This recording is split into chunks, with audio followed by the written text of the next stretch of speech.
There's a common problem with Chinese Arduino clones. When you first run the Arduino, the LED blinks to show it's working.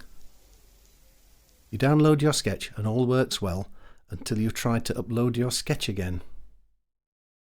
You get a timeout message. Searching the web, I found two hacks that worked for me.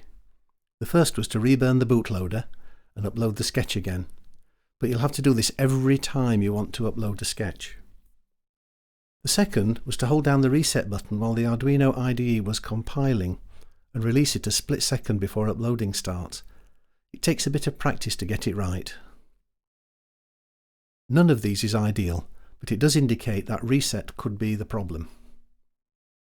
What should happen is the USB chip DTS line should pull reset low just before uploading. There's a capacitor to do this, and on the Chinese clone of the Mega 2560 it's C4, a surface mount 100 nanofarad. I checked the pull down signal with an oscilloscope and it appeared that C4 wasn't doing its job. So I decided to bypass the capacitor by soldering another on top.